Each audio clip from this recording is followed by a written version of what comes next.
Let's start, I would say. Good evening, everyone. Very ambient, this music, isn't it? So, purpose and discipline today. It's a spontaneous stream again, and really like those actually. Um, I like it that it's not an event thing anymore.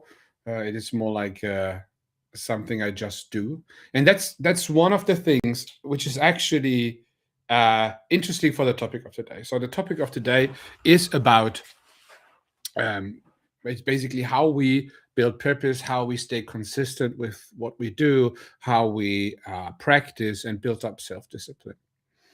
These kind of things sound easy, but they are, in my opinion, not.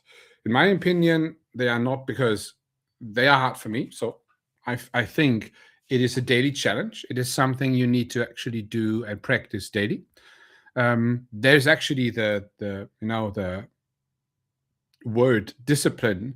It derives and comes from disciplina, disciplinus, basically from the Greek era, and it basically describes the law of to do something daily and become better at it, and be the person who's actually doing that. And that's exactly what we need in order to actually do something. So with my personal thing is like I'm an entrepreneur, so I run SaaS products, I run coachings, I run business to business stuff.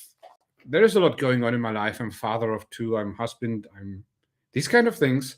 And you need to pack everything together.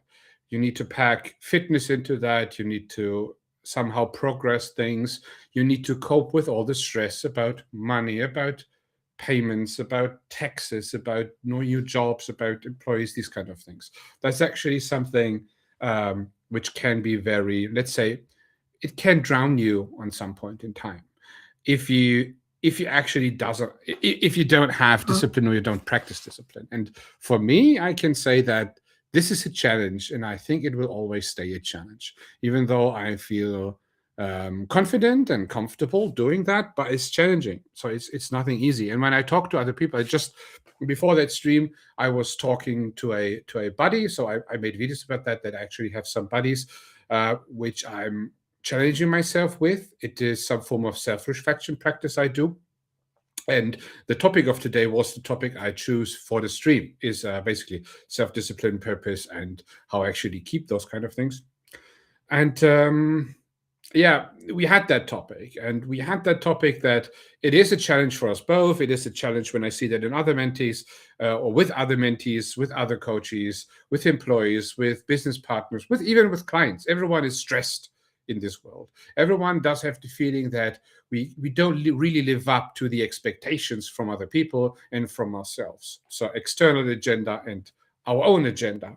And that is an issue. So when we take a look at Maslow's pyramid, right, we have purpose at the top, and the let's say the everyday life challenges at the bottom, like making a living and these kind of things at the bottom. Then we are always in some form of tension. So it's a little bit like, as we had in the last stream, these kind of things, that it is not that hard to actually keep or make a living. It is not the most easiest thing, but in reality, what really drags us down and makes us unhappy all the time, when we practice that for some years and we are on that journey, is more the purpose thing. It is more like, why are we actually doing this? What is the purpose? What is my identity? And every time that when something is shaken, like I lose my job, I lose a client, something like that, then we fall back to the idea that our purpose is actually not clear. But if my purpose is clear, if I know who I am, if I'm a disciplined person, then these kind of things, like those, let's say, external events, those things when you are part of 50% layoffs in a company, and somehow you made it into those 50% who got laid off, right? And it's a bad time in the market. We always say it's a bad time in the market. I never heard that, or actually, it's a good time to be laid off in the market. I never, in my decades, I never heard of that one. So it is always bad, right? So in our head, the problem is it spirals down. But if we can identify as a specific person who is, let's say, confident about the own skills, about own intelligence, about how I react to those kind of things. I am prepared. I've done already something. I am already a visible person. I have a good resume. I always was good in my job, so I always made a good job. I am confident in an interview because I always try to, do some self-leadership and communication in order to get better in what I do. So I am not that afraid of coming interviews. So I'm still nervous. It's good, but I'm not afraid. And that makes the difference. And I think that when I go through mentorings and what happens with people, that is one of the core issues. People are afraid of losing their jobs. They are afraid I don't find a new job. So they're always afraid because there's no purpose. And that's that's the core issue. It is not the actual making a living thing. For example, in Germany, where I'm coming from, you don't really suffer from not having a job. It's a socialistic country in some form. So there's always some cushion. You don't never fall really hard. It's uncomfortable, but it's more a fear thing, right? And a lot of countries have the same. Some others is a little bit harder, probably, and it's not, of course, for everyone the same. But from everyone, especially in the software industry, I hear, I'm laid off, I don't know. And then suddenly, after 1 month, they have a new job. And then they tell me, which is good, it's a new job. It's not that good paid, and it's not the best thing, but I do it anyway. So it wasn't that difficult to find something. And how can we improve that? How can we make that a thing where we are actually happy with what happens, right? So happy in the sense of not being unhappy, because happy and happiness are things which we can be at the same time. So it's not a let's say -100 is unhappy and +100 is happy. In the middle is indifferent. That's not working like that. So we can have both forms of emotions and states simultaneously in our heads and during the day. So, how do we actually get to the point where we are at best at the state of inner peace, which is real happiness, right? So, no joy, but no suffering at the same time, no fears at the same time. And for that, the only chance is to actually run a life where you are in charge of what you do. So, there we come back to the Stoic idea of how to run things. So, it's not about being indifferent about anything, right? But being clear about what I can control and what's not, what I can influence and what not. And these kind of things are important. So when I lose a job, when I lose a client, when I need to build a business, when I need to do those kind of things, right? What helped me every time, right? Even though last year was a bad year, I don't miss last year, as I say so. It was very nerve-wracking for me personally, for my family as well. All good now. It's always the case. So I had a plan, I had a potential, I saw the intentional thing behind that. I did that, I pushed toward that, I took risks. Well, we took risks actually as a company, and it worked, right? So, but it was hard. So in my brain. So why did I do that? So why did we make the decision mainly driven by me that we went to the route that we said we don't want to do agency business anymore. We actually quit clients, good paying clients, and go for only SaaS and coaching, and even merge these kind of things together. That was a hard decision. That meant that we actually become smaller as a company. We actually, yeah, we drifted away a little bit of like we had employees who were specifically there for a specific type of business sector. But the problem was that business sector was basically drowning everyone. Basically became unhappy because of that, real unhappiness, real stress. And we couldn't do anything about that because agency business very often about external agenda. And we made the decision that we need to go away from that. Or I finally, after those many years, made a decision. That was a hard thing to do. The reason why I did that, and not the years before, is because it took me a while to get to the position where I had the self-confidence, where I had the guts, let's say, or built up the guts to actually make such a decision.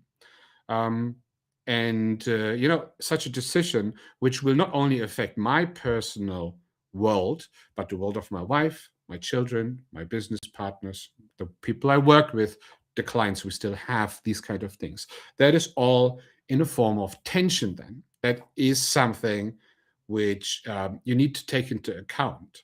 And you actually don't do those things if you don't know what you do there, and if you don't know what you're capable of in a specific situation.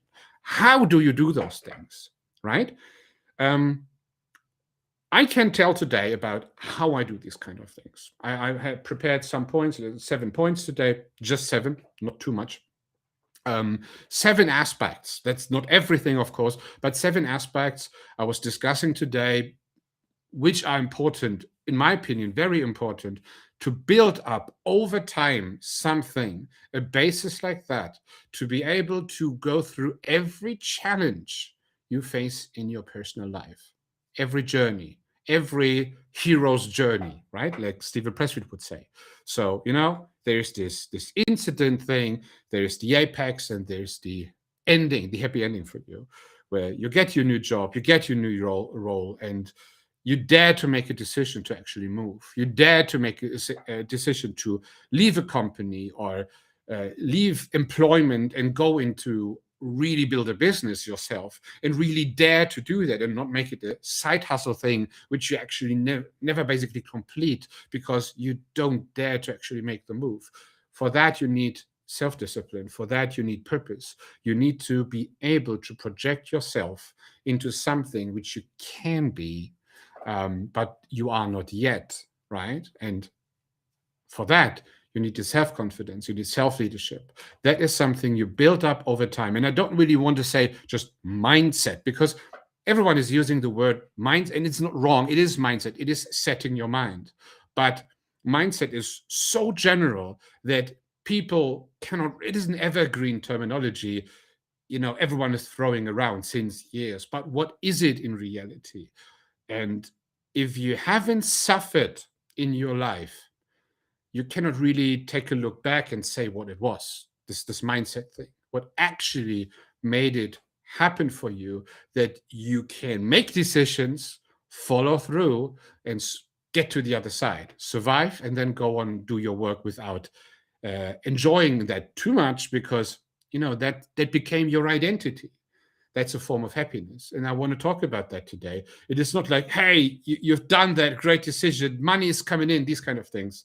And suddenly, so things are solved, suddenly you are happy. No, you're not. You're just going for the next challenge. And that's one of the points I want to discuss today.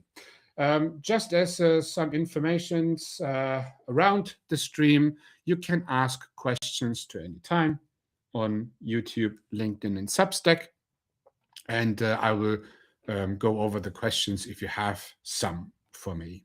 I want to start sharing something. One second. Which is that one. That's right. Right one. A little bit wider. Yeah, anyway, that's okay. So first point for today is prepared that in a little text thing. So what is discipline, and what do we need as an intentional baseline, or why do we need that? And I want to talk about these specific two things today. 1 second. Could be a little larger there. Let's fix that real quick. That one. No, that's that. No. Anyway. Not that one. Sorry. I'm there in a second. There I'm back. So, discipline. I already scratched that, but discipline is one of the deepest things. And I think the biggest aspect in any journey, in any transformational journey you do with a company, you do in your life, you do in education, you do with family, something like that. You get children, something like that, is discipline. And I saw that, interestingly, when all the New Year's resolutions were posted on LinkedIn, that people started to say, discipline is not everything. We put way too much weight on discipline. That's wrong. That's absolutely wrong. Because when you say that, you actually have never encountered real stress. You have never encountered a situation where you understood daily that if you don't have your discipline today, you will fail. That kind of thing. That's in the moment when you basically lose your job, you have a mortgage to pay, this kind of thing, and you need to have a new job. And you understand that, oh, damn, I have done nothing for that. Now I'm starting at zero. These kind of situations, there you understand that you actually need discipline. And on the other side, when you have that discipline, you don't have these shocking moments that much. They are still there. You still realize them, but you can tackle them with confidence, with calm. And that is very important. And for that, we need to have some techniques. But first of all, we need to understand what we need to establish discipline. Discipline is not hustling. So if anyone sitting here right now thinking, oh, yeah, it's about hustling, right? No, it's not about hustling. Hustling is driven by artificial hunger.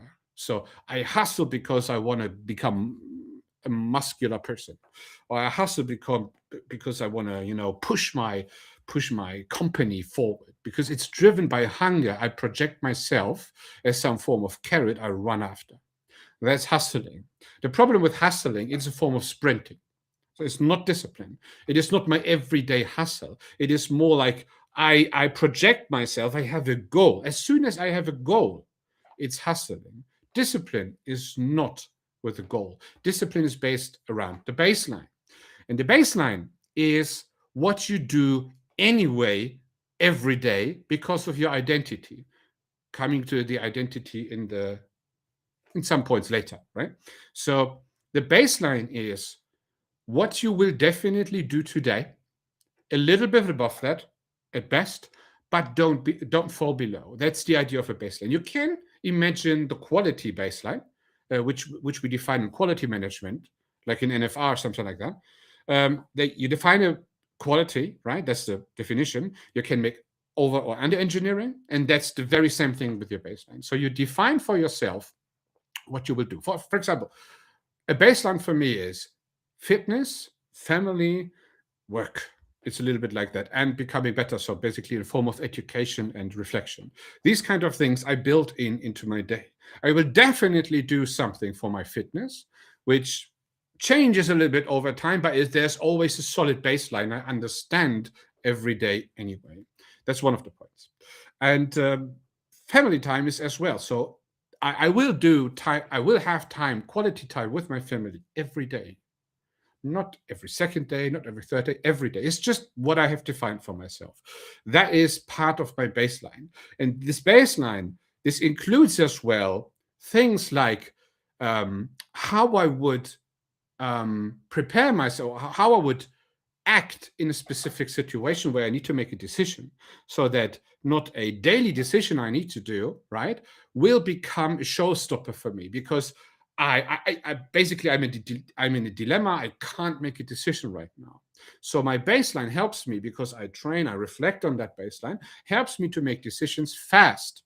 The typical gut feeling decisions, which are not gut feeling decisions, they are decisions made in a handshake between your subconscious and your conscious mind. That's the point. It is a trained thing. It is because you have trained so much, you have reflected so much about these kind of things. Part of your baseline is how you act and react to things. That's as well part of it. It's the form of traits. For example, I had that today, the good example. So there is a situation where you can confront a person, right? And try to not pay $500. But you could pay $500 and not confront the person. Two typical choices. So many people don't really prepare for that moment. And then they get into the moment and then they start to overthink, right? For me, most often I pay.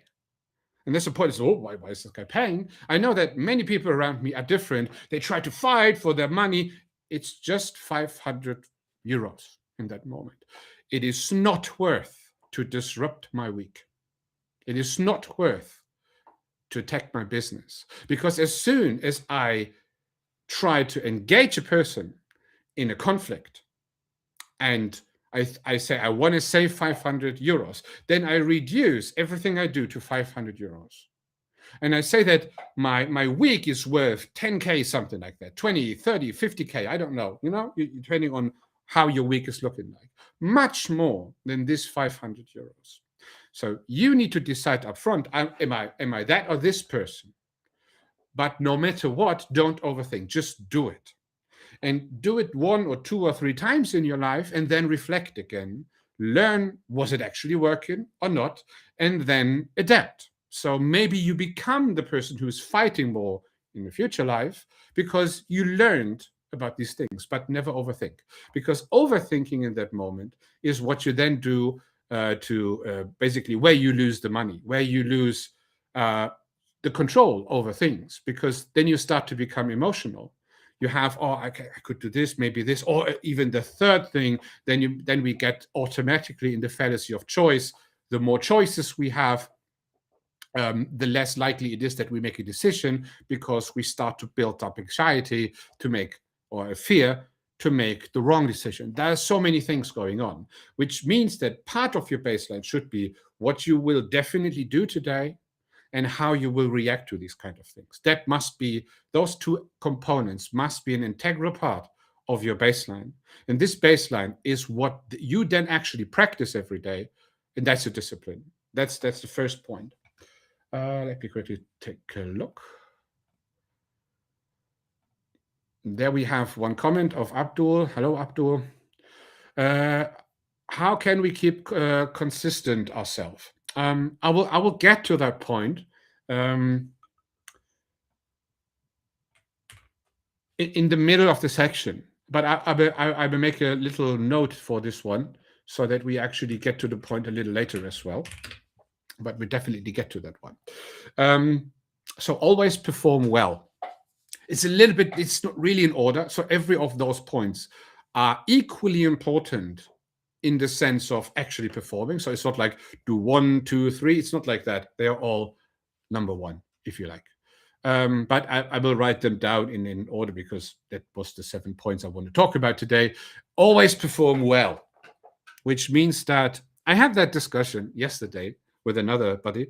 It's like, hey, I don't like this job anymore, but what should I do right now? So then we get to the point, or we got to the point that we talk about discipline here. If you have a baseline, and we just talked about the baseline, you are that person with that baseline. So even if you don't like that job, you will perform well. Even if you know you lose that job in a week, you perform well. You perform as your baseline says, a little bit above, maybe, not below. This is how you perform. Why? Because what you do there is constant shaping of yourself, constant shaping of mindset. So you are constantly in processing your thoughts, the action, the commitment, and decisions you made. And those become you or the future you. And as soon as you stop performing well, you become a less performing person. That's easy as that. And you cannot do anything about it. It is only possible to control, right? Intentionally, how we will be. If you don't control it intentionally, it will. Yes. I was reconnecting. I'm still there. I'm hoping still there. I don't know. Little test. Okay, never mind. So you actually definitely need to be consistent in what you do. That's the form of consistency. Maybe the question of Abdul again goes into the direction is how can we keep consistent ourselves? First of all, we need to understand that we need to be that. So we need to understand the implications. What happens if we do that? And what happens if we don't do that? Right? Can I envision myself into a future self, which I am not today, but I will be? That's my vision, my personal mission. If I can do that, then I need to know that I need to be consistent. Not consistent with I need to do daily postings, something like that. Not talking about that. That is a totally different story, and it is often wrong to do it. The point is, what I want to be about, it is your baseline. If it's part of your baseline, and you have made it a intentional decision to be part of your baseline, please make sure that you definitely follow that baseline. Yeah, that's actually what I can say about that. Then wait a second, we have another question. Blaze, how does discipline fundamentally change as you move from being unemployed to an employee to self-employed and finally to a business owner? And that's actually a story of mine. I don't know if you refer to that, but it is pretty much that one. So I started being an employee. I haven't even started in the tech industry, even though I was a programmer before, but this was more a personal thing. Then I started in the printing industry. I got from printing industry into engineering school. From there, I got into web to print, which is a merge between IT and this kind of things. Then I become IT a company which built those systems. Then I became CTO and was a programmer. And today I'm actually a primary business owner. So how on that journey, how does it change? So I saw everything. I had bad bosses. I had good bosses. I faced leaders. I saw them who actually were really good in how they were leading. And I saw those times when you were afraid of losing the job, and then suddenly getting into the moment when you decided to actually put some money into a company, join the company, and suddenly you have the responsibility over people and salaries. Well, how does discipline fundamentally change? The point for me was that it actually, I would say I wasn't a disciplined person for the majority of my time. This is the reason why I actually don't blame disciplined person, because I know that this isn't like a permanent thing. And I was very distracted as a person, even though when I started getting into a company, because I wasn't a typical founder to that time. So I haven't founded that company, and I have to be honest about that. To that time, which was 20 years ago, I wouldn't be able, I think, to start a company myself. Today I am. I wasn't back then. I was not disciplined enough. Definitely not. Too much distraction, too many computer games, too many nerdy things still. I was a child, right? And there was no one around me who was actually disciplined. So the direct people around me. I was the most disciplined. And I don't consider myself disciplined when I'm looking back. So that's just part of my reflection. And how the fundamental thing is that you, in order to actually progress the kind of things, you need to become aware of these kind of things. So how these things work: discipline, baseline, self leadership, communication, reflection, how our mind works, what our subconscious mind is actually doing to us if we don't control that. These kind of things were totally stranger to me. It was an alien for me, and I definitely needed to, let's say, to level up in order to actually go. And I did that, but the hard way. It was a typical, like, I made a major decision, right? It was wrong, and I suffered. I learned, and all this feedback loop was very, let's say, the hard way. It wasn't fine. I was often tried to run away and hide myself from these kind of decisions, and it got better over time, right? Then was the time of Facebook coming, the time of social networking, these kind of things. You could read about that online. Online was more present. There was more information about that. YouTube was an important aspect there as well, because coaching and mentoring wasn't a big thing 20 years ago. And suddenly you saw that you got more people you can read about, more good books came out, and slowly but steady, the mind was forming itself. So that was my actual change. And when I take a look at how people should do that, so if you are now a person 20 years old, 25 something, 30, I don't know, and you have the feeling that you think you should become more disciplined, or you are not sure. Yeah, you should. That's the point about what I wanted to say. So I was stupid back then. That's not bad thing. It's like how it's like it is how you are as a child. But somehow it wasn't for the generation, for the place I was living there, the people around me. No one was really thinking of, I need to become. Oh, there was one guy around the friends I had in school, who actually went to make a master in engineering, these kind of things, very early on, and he was a little bit separated of us, and we didn't got it. And that's one of the things I can really give you, just to be very honest here. Make sure that you understand these things very early on. It doesn't make sense to try to postpone that in any way. Okay, then why I don't celebrate a lot. I in the intro I said that the 2025 was a very bad year for me. So not bad in terms of outcome, but the stress, the fears, the anxieties I needed to tackle, right? The control I needed to keep, the resistance and the ego coming up every day and day again. It was such a hard fight, right? Um, for me personally, and it was a little bit like a money specific problem. There was an aspect there as well. If the entire plan will work out, be is it again something with a connection? Wait a second. I don't know, something with Restream today. Anyway, I quickly lost it. But yeah, it was quite hard. So, and then this year, some days ago, we got a very, very good message. So we knew that it worked out. So the entire plan worked out. It was great for me. It was like, wow, finally.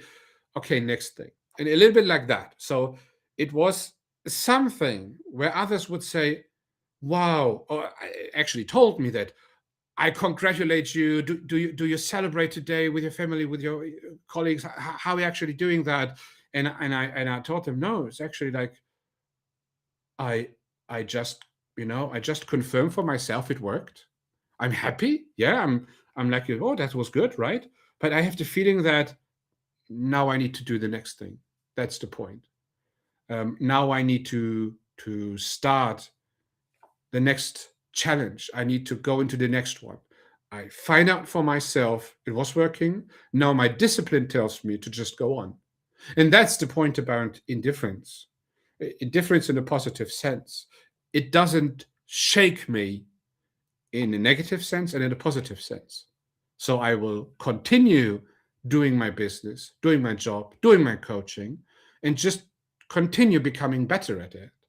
So what happen ever what basically whatever happens. So if we have a severe message of something really severely happens to my life, right?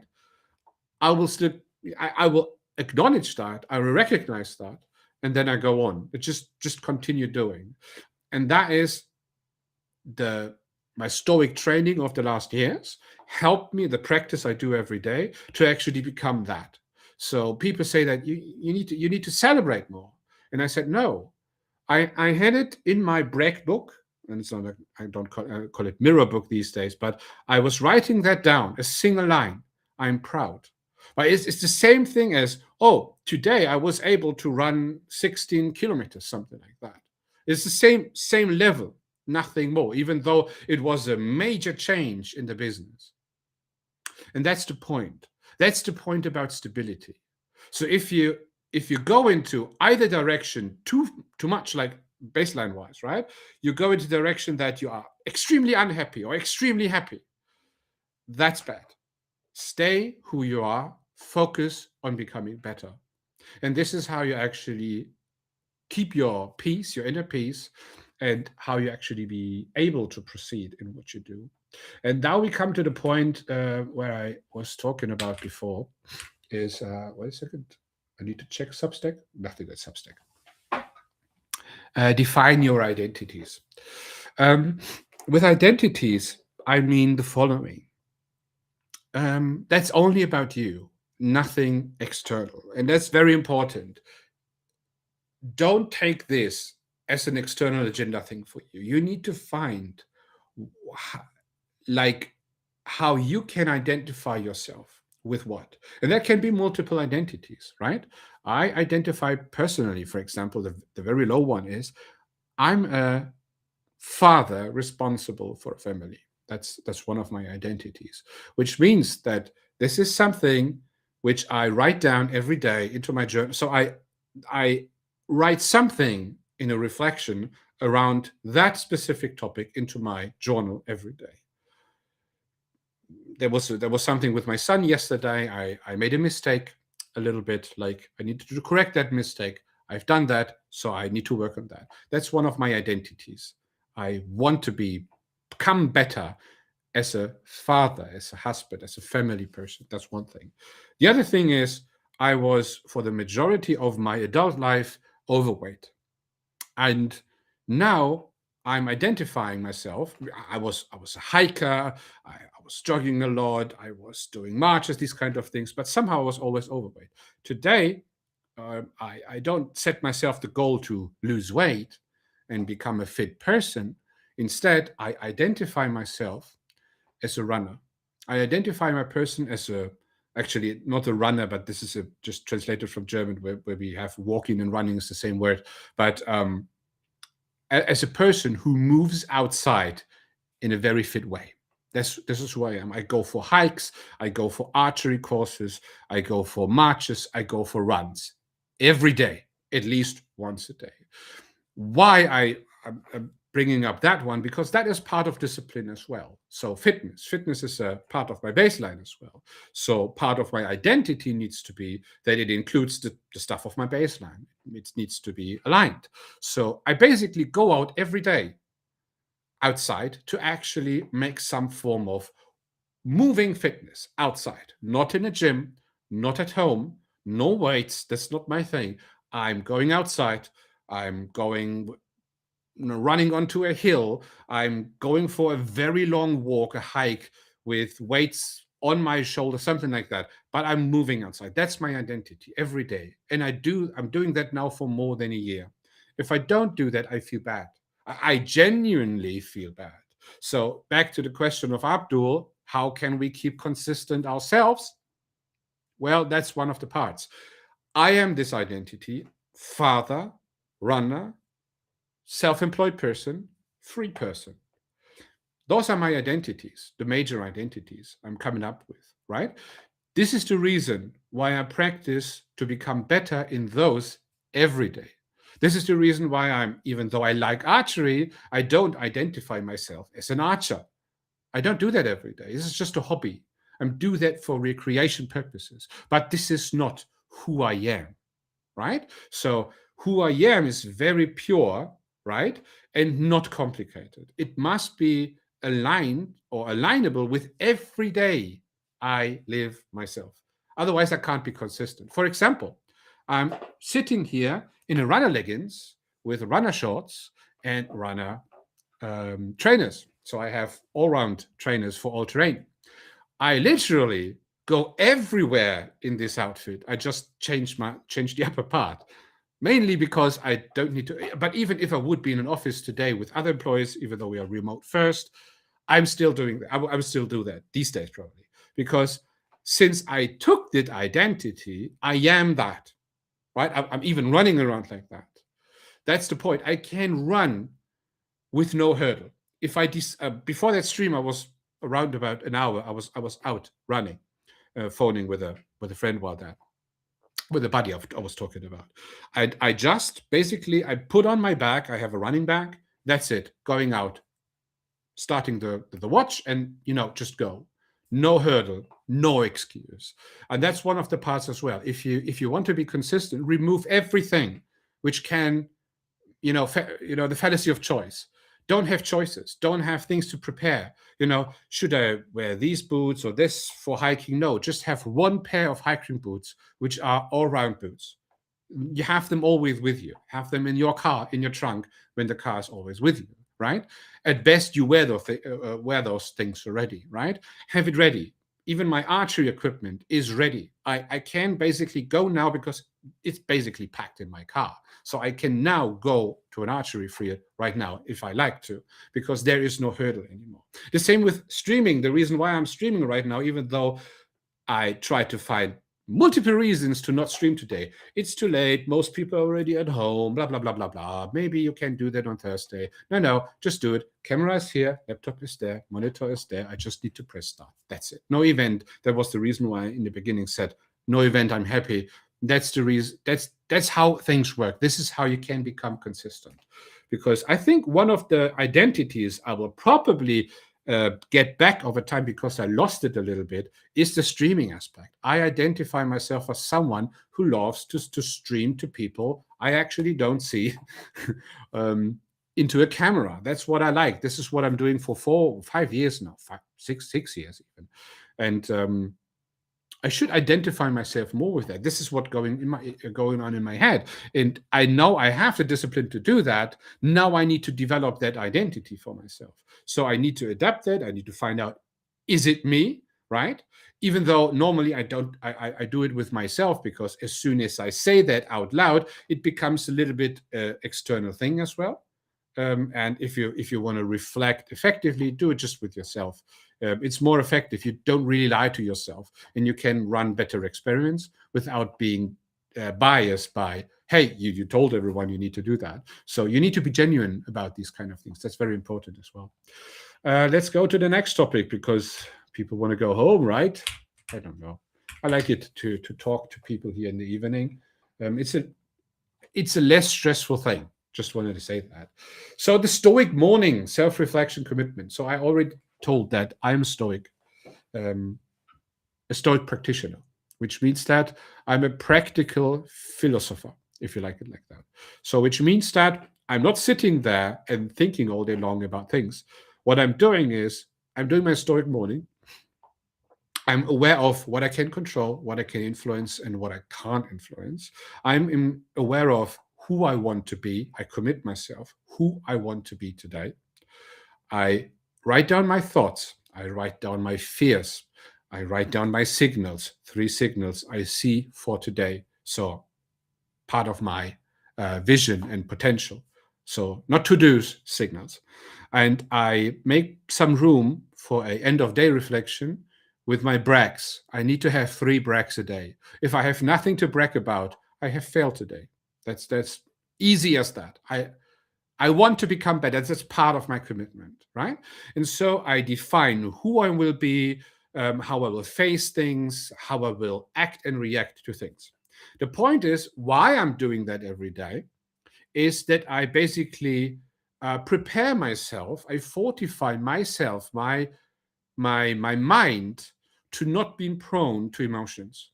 So if I'm not prepared, even though I've prepared the last days, but I need to do that today, and something happens to me, my subconscious mind will immediately shoot out emotions like uh, overreaction because you don't like something or something doesn't work like you want to have it, and you react in a bad way about this, right? But if you prepare yourself for that, you will be less likely to be shaken by that emotion. It is even possible that you actually reduce the emotion or even never have it because you have prepared your subconscious mind for that. So see the subconscious mind as something which is like a background process which is running daily. It processes at night, and in the morning it's fresh. But you need to influence and control that. You can do that. It's a nervous system. It does work. You can do that. And you need to give the signals, but intentionally, which means don't just think about that. This doesn't work. You need to write it down or speak it out loud or do both. Right? And if you do that, you start to program your subconscious mind, influence it in a way that you can keep control and actually do what you want to do. Part of a discipline and baseline needs to be to run that book. If you don't do that, or whatever you think or have a technique to run that, the book is very good because you even have a journal for the day before, what actually went right, what went wrong, these kind of things, so you can think about things in the past a little bit better as well. This is the reason I like it. But you need to have something like that. And if you talk every morning to your spouse, that's great as well, as long as you talk about that and you do it every day, right? So have something where you reflect and commit to yourself every day. That is integral part of self-leadership. If you don't prepare yourself for the day, you will be unprepared. As easy as that. Well, good. And then self-reflection and commitment. So that's basically the self-reflection and the commitment thing. And this is the reason why we need to just have a distinction between those two. Because the one thing is you think about what happened after you have committed to something. So you commit something, then you take action. That's the stoic part, is to actually think about that way and keep control over what you can control and what not. And then you actually execute, and then you go into the day. Real challenge, real problems, real issues. Confront them, face them. You will suffer, you will feel joy, all the emotions, but stay in control. It's all about staying in control, right? Even though you are in a storm thing. So there can be days which are really bad. You know that. I don't need to tell you. Every one of you know that you will have days which are bad, right? And the Stoic mind, there are other, philosophies which work the very same way, but they're called differently. But the idea is that you expose yourself to the storm, but you keep the inner peace. And by doing that, you stay in control, right? You stay in control, so you can. There are only two things you actually can control, which are the actions and the reactions of things. And that leads you to the thing that you can say, I can control that right now, but I can't control that. So if you just received a letter that you are laid off today, so there's the notice, you are out, right? This is something where you can control how you react to that and how you act because of that. And if you don't do that, if you just give in to your emotions, you have already lost. No discipline. it will degrade, it will spiral down. You will see more emotions. You talk to someone in an emotional way, that person will be emotional to you because they feel bad about you. So, oh, everyone is a little bit like that. Instead of saying, oh, good, I need to find a new job. Let's start. Well, that's what you do anyway. So why the emotional stuff? There is no reason for that. So it's not a sentence, you die in a week. It's a sentence, you need to find a new job. Just do it. As an entrepreneur, you can't actually have those emotions as an entrepreneur. Otherwise, you would basically get out of business in no time, because the fluctuation with clients is, much more often, which means you become used to it easier as an entrepreneur to actually do that than an employee. Well, but as an employee, you need to do the same. You can't really do something about that, right? So instead of giving in to the emotions, sit down in the morning, every morning, have discipline, have a baseline, reflect yourself, do self-communication, self-reflection, and fortify yourself. That's a virtue. If you do it every day, it becomes a habit. And if you really work on the habits, it becomes a virtue. Virtue of, fortification. It's a fortification of your mind. It's a fortress. You have your personal fortress around your mind. No matter what happens, it basically, the waves, they clash against the walls, but you keep in a peace. And with that, you can stay in control. So you don't feel joy either in that moment. It's a little bit like the joy is reduced as well, but joy can become procrastination as well, which is good that you can stay in control. Eventually, you are happy, because inner peace means happiness, means freedom. It is that feeling every day that nothing can actually attack you. And the major fear we have in life is that something or someone harms us, right? Is basically greatly reduced if you have that kind of control. Just wanted to say that to you. I think that's an important message. Now, okay, the order is a little bit off today, but all same as important. So, okay. Just took a look. All good. The difference between baseline and signals. So we talked about the baseline, and I mentioned signals. So signals in the sense of the signal to noise ratio. So the signal, when you take a look into the day, stoic morning, these kind of things, this is how I do that.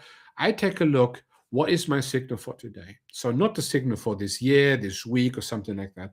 What I can do today, which is part of my potential, which I can make reality? That's a fine distinction. It's not a to-do. So I don't say, okay, I could code a little bit today, or I could finish this task. No, this signal. So is it that client or that product, or is it time with my family today I should have? That's signal. So what, in general, I should focus on, right? Signal is about focus. What do I focus on? So you can have at best one thing you can focus on, at most three. Never have more than three things to focus on. It doesn't make sense. You can't focus on that many things a day. Three is already a lot. It's, focus is one thing. If you have three, okay, sometimes we have that. Try to focus on one major aspect a day, get that done, and brag about it. That's how you actually become better. Brag about it with yourself, not to others. Don't ever talk about that. That's only your thing. And then you are actually genuine about that. And the baseline is what we will do anyway. So that's the discipline part. The signal is the muse. This is the connection to the creative power. This is the reason we actually move forward. So the voice, the opposite voice of the resistance, which pushes us forward, the signal. It's like, imagine you are in a dusty area, in a cloudy area. You don't really see far, and then you see this light, this voice telling you, do that. That's the right thing. That's the signal. That's the muse telling you what you need to do.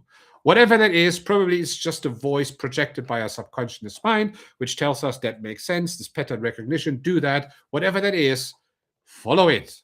But don't follow 10 signals. That's distraction. If you have Like, oh, and if your signal is something like Call of Duty, that's not a signal, that's procrastination. It's basically resistance disguised as the muse. Don't fall for that trap. I really mean a signal must mean change.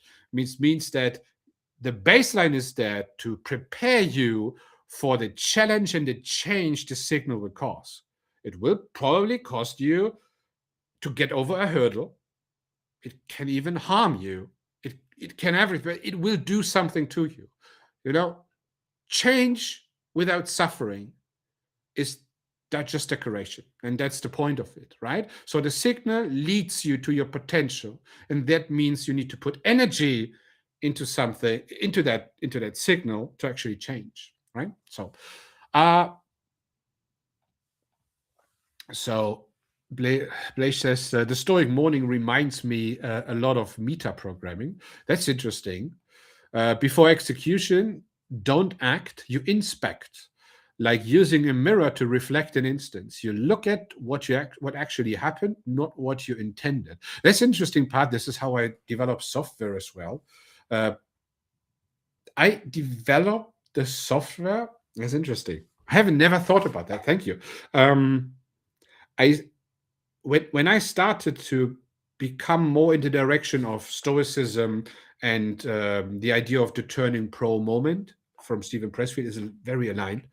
Um, I changed how I actually develop software. And I started to develop more software again. And that's actually a way, like Blaise just mentioned it. It is a little bit how I'm doing that as well. So it's very aligned to the idea of stoicism, which is mainly about what you can control. But there's a lot of reflection, so that you make this decision very intentional and not based on, oh, just start typing, but getting the idea of actually what's going on, what can I actually do in a feedback loop in practice to make the right decision and plan the next steps best. This is actually how you work with AI very well as well. Thanks for that input. That was a good one. Last point for today. It's not Friday like last time, but it's a day. And at some point, we need to call it a day. So resistance, noise, distractions, and procrastination. Favorite topic, procrastination. I love that. But anyway, start with resistance. Resistance to change is your number one enemy. Even though you think there's this boss, there's this peer, there's whoever, the state. No, it's actually resistance. It's a built-in mechanism we have. I don't think there is 100% explanation where this comes from or how this actually works, but it is this voice you hear. Sometimes you think you are. So if you are totally unaware of resistance, you think you say that. That's one of the tricks it uses. So it's projected definitely by the subconscious mind to the conscious mind. So you are the conscious, there's a subconscious where something happens, and that it projects you to you can't do that, you are not good enough, you shouldn't do that, you can do that tomorrow, these kind of things, which tries to save energy. Probably very important in prehistoric age to not being exhausted because there were no supermarkets and there were no refrigerators back then, and we needed to be a little bit more like chilly in the things we do, not to be like the hero, going against every saber tooth alone. I understand that.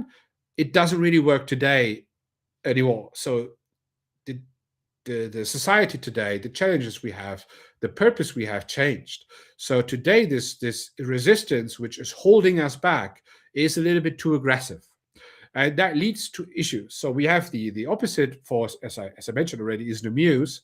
So I adopted the terminology muse. It's from Stephen Pressfield, actually, from the Greek idea of the spirits, actually the goddess in Greece, which basically tells you to grow, to become better, right? Which is very connected to the idea of discipline in Old Greek. So you do discipline in your art to become better, to actually follow the muse. That's a correlation, and to say no to resistance, even though resistance wasn't a real thing there. But today, I understand it better, and for me, resistance and muse are two powers in us. One is driving us forward, and one is keeping us back from doing things. And if you are not aware of that, the problem is that resistance is much more dominant. So if you get home, for example, you get home, you say to your spouse, I'm not feeling very well today. It is much right now. I just watched some videos, YouTube shorts, something like that, or Netflix. So I'm doing that. I need to calm down. Instead of saying I'm doing a workout, whatever kind of workout you should do. The right thing would be the workout. You know that. There is this voice telling you you actually should do that, but you convince yourself, no, I don't need to do that. I need to calm down. I can't do a workout because I'm tired. In reality, it's vice versa. You are tired because you don't make fitness anymore, and the stress basically pulls you down. But instead of breaking the loop, you get actually, you go further and further down the spiral, right? And that is what actually happens. And resistance loves, and as Stephen Pressfield would say, it doesn't have emotions. It will always try, no matter what, to get you to the point to basically procrastinate. That's what happens. So and this is the reason why we hear so that much noise. This is the reason why I was focusing, or we should focus on signals, because the signals are from the muse and tell us what we actually need to do to change, right? While there is a lot of noise around. So, well, in order to become a more fitter person, we could go for a run at noon and stay for at least, let's say, a 12 hours fasting period. We could go to Subway or McDonald's as well and get us a burger at noon. We can do that as well. Just walk there and get back. So we can even count that as fitness, right? And that is actually what happens. So there is a lot of things which are coming to our mind, right? And not it basically manifests as noise. So this, we think of, I could eat something. Let's say with Subway restaurants, right? Because we actually worked for them.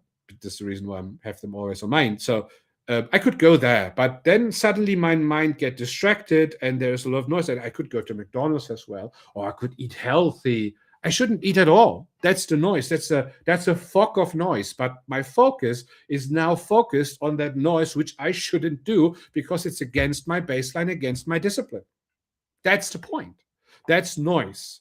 So and when I just brought it back to my office, I sit down, and while I'm eating my junk food, I could watch a video. I'm sitting there and can't work. Then more noise. I see a feed of a platform I shouldn't see when I want to be focused on my work. More noise. I already forgot. I never saw my sickness because I have never reflected. That is how you become undisciplined, or actually you're an undisciplined person, because you don't work on yourself. There is no identity. So if you are a runner, if you are a father, those two things, only those two things, as identities. As a father, I want to stay healthy as long as possible and be there for my children and my wife. That's point one. And as a runner, I need to be fit. I just can't eat junk food at noon. I need to stay, for myself, I define, I want to stay in a fasting phase, the ketosis, so that I can actually burn a little bit of fat, and I just burn, get some good energy source out of my liver. That is what I define for myself. That's part of baseline discipline to actually meet my identities. And if I would cheat every third day on that, it wouldn't be my identity. So do I want to be a father and a runner and an entrepreneur and a free person? Or do I not? Or do I lie to myself? Is it something disguised, or is it genuine? And that is what you need to decide for yourself in that moment, right? That's the noise. So noise is what comes up when you lose your focus, right? There's always noise. There's always something, especially in this world. Noise can be, for example, you want to focus today because the signal to get a specific feature done, right? Because that feature leads to a specific thing. That's the signal, right? You need to get that done. But instead of working on that, another client calls you and tells you about a new opportunity. And instead of doing what your signal was, you talk suddenly about the opportunity. But you could move that let's say in the evening, and have that conversation in the evening after you have done your signal. What is your priority? Can you prioritize? Can you be disciplined? Right? If you cannot make a prioritization in that moment, you are not disciplined. Just because you are sitting there and working is no discipline. It is just doing a job. There's not discipline. Discipline means, in that moment, to understand who you are, what you're committed to, do it. Don't fall prone to distraction, and don't fall prone to, opportunities which are not, it's not an opportunity for you. It's an opportunity in 1 hour as well, or 2 hours, or tomorrow. Focus on what you're doing right now. And we don't need techniques like a tomato clock for that. You need discipline for that. The tomato clock is a distraction in itself. If you need to have this tomato clock, you will never be disciplined. You can't run around, through your life with a tomato clock in your hand. That's nonsense, really nonsense. You need to be willing and remind yourself, I am that and this person, and I will do that no matter what. If you have reached this state, you will become a free person. In a longer period of time, eventually you become free, because your mind, that's interesting part of the Stoics as well. The two most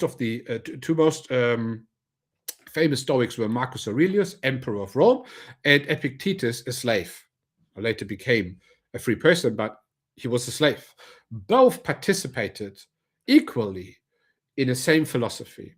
And the idea behind that is you need to play the role you've been given and accept that and play it as good as you can.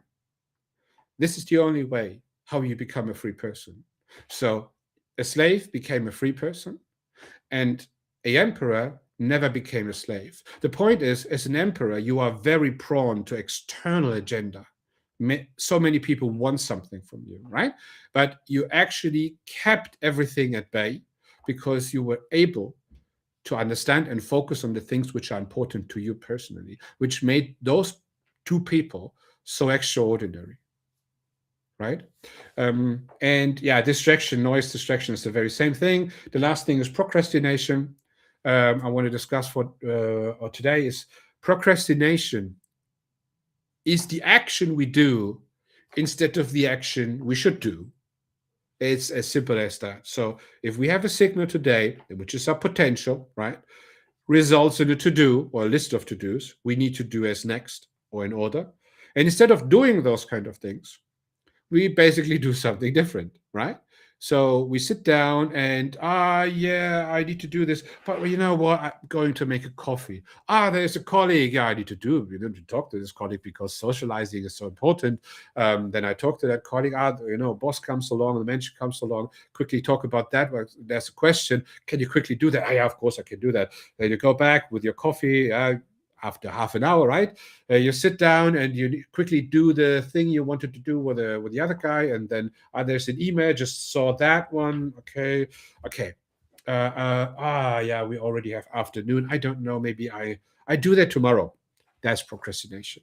That is postponing what you should do, right, and doing other things and feeling productive. You weren't productive. That's one of the reasons I really like to be in a remote place, but that's not everything. So just a physical barrier doesn't, there are other things around here which could distract me. And the point is that we need to understand what procrastination is. Everything we do which is replacing something we actually should do. And this is what you need to fight. That's the reason why we need to have discipline. If you are prone to a situation which I just described, you are not a disciplined person. Just be very honest right now. And that you don't need to answer that. I don't see you, but I tell it to you just for yourself. If you listen to that one, and you are very prone to these kind of things, every time that happens to you, that's an undisciplined moment. This is a moment where you degrade. You don't become better, you degrade. Because maybe as a final conclusion, because I haven't actually mentioned that as a point, your mind, your subconscious mind develops every day. it doesn't matter if you want that or not, it does it. It does it during sleep, during the day. It continuously processes things, which happens. And you can influence it. You can feed it, right? It is like others will feed it. So everything people say to you will be processed in a natural way, in a neutral way. Sorry, not natural, in a neutral way, which means that you need to protect yourself against what people say. If someone at a coffee machine tells something about a football or soccer game, right, while it actually should work, then this will be processed. This will become a habit to talk at the coffee machine about soccer for half an hour every day instead of doing your work. Now you can even say that, yeah, but socializing is important. But if you don't feel that you are there yet where you need to be as a professional person, then this is not your priority. Becoming a pro is not your priority. Your priority is to socialize at the coffee machine. That's the reality. That's the simple reality. That's procrastination. That is done by resistance, by the subconscious mind. This is because you cannot see the signals in the noise. This is that you don't have a baseline which tells you to focus on the signals. It's a baseline of things you definitely do today, and a baseline how you react in a moment when someone says, hey, you want to go for a smoke, right? I don't smoke. I never smoked. But if I saw that so often, people said, we were there back in the office days, right? We were sitting in a room working, and there was just another person running next to the office telling, hey, do you want to go for a smoke with me? And my business partner back then, he just stood up. Yeah, come in. And I think, hey, we're working here. What's going on? What's that nonsense? I hated it, right? Because now I'm sitting there and my mind is suddenly distracted by a distraction of a person who is distracted by someone else. That is group resistance. That's noise. That's a music concert noise. That is not in sync with the signals you should have at that day, right? So think about that. So if you want to have my recommendation, or what I do with mentorings or during mentorings to help people, is that's the interesting part. When I sit down with CTOs, helping them or other leaders to actually start to tackle their issues and problems at work, they tell me about, we need to talk about infrastructure, we need to talk about how we do software development or organize our teams. No. It is every time the same. We need to work on self-leadership first. If you cannot do the things I just talked about today, you won't change anything in your company, And everyone who was listening to that right now should be now aware and understand, right?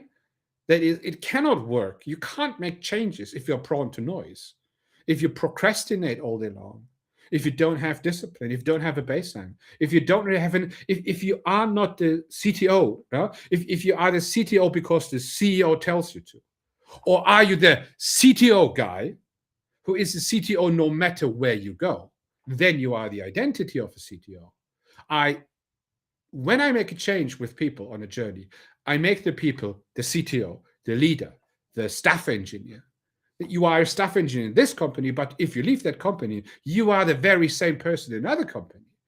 Imagine how strong you become in interviewing processes, selling yourself, being convincing about you, being able to speak into a camera, modulating the voice, and look like a confident person, right? That's it. This person you need to become in order to sell stuff. That's it. Think about that.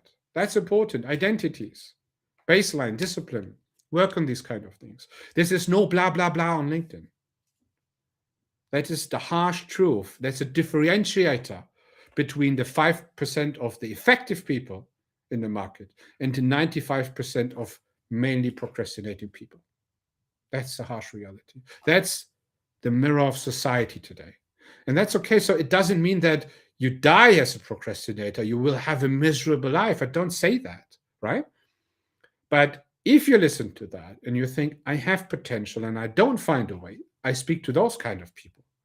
In that moment, if you ever in your life want to become a happy person who doesn't suffer every day, feel drama, feel dilemmas, these kind of things, fears, or develop even more fear, then you need to make changes in your life. And for that, you need to be disciplined. I hope that helped you a little bit. I will shut down the stream in a second. Next will be on Thursday for leadership and these kind of things. Tomorrow we stream together with Dennis about in our tech journey about tech specific things, right? So just stay connected with me on LinkedIn, Substack, or YouTube, and you will around late afternoons you will see me waffling about those kind of topics. But thank you so much for the responses, and see you then. Goodbye, everyone.